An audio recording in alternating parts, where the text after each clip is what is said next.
Many feel as if they know a lot about their country. In reality, for Americans, you must ask yourself, how much do you even know about your state? I grew up in Minnesota and I've lived here for my whole life. I went through history classes like much of you, but I've never really had a drive to dig deeper into the history of my state. That is, until this speech. After conducting research, I have learned a lot about Minnesota. In this speech, we will learn of Minnesota's history stages, such as the Native American era, colonization times, industrialization, and manufacturing. So let's dive right into some history, starting with the Native Americans. As many know, much of the US was originally populated by Native Americans, and that was the case for Minnesota, as it has had several tribes living in the state. But there were two big and impactful tribes, and these are the Ojibwe and Dakota. These people lived in Minnesota an estimated 12,000 years ago, and they praised the land and made sure to give back anything that they took. With this way of living, the environment and the people were able to flourish for years. Things were pretty peaceful for the natives until the 1600s when the settlers came.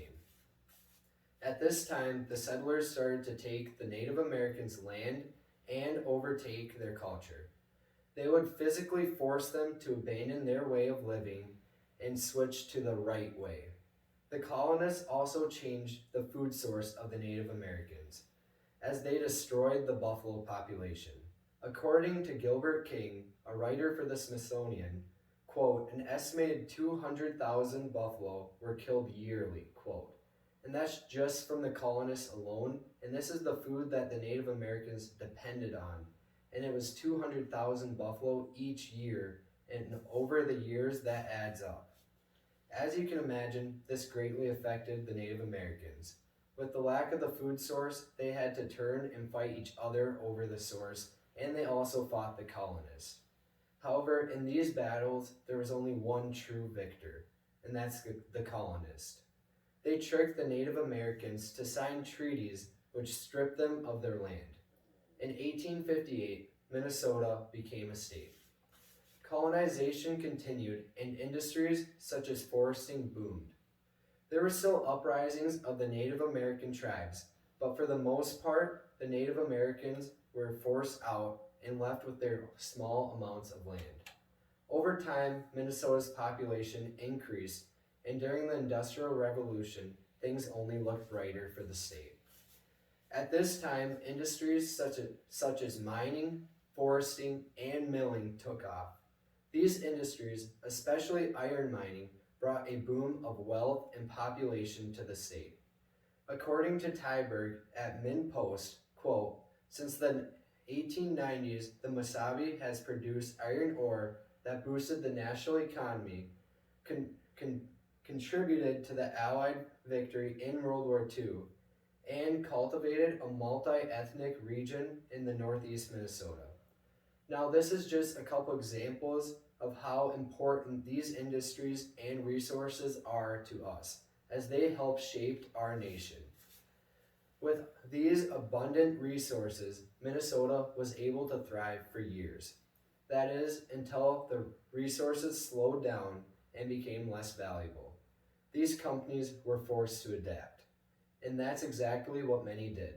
Some famous examples of this are 3M, Weyerhaeuser Timber Company, and General Mills.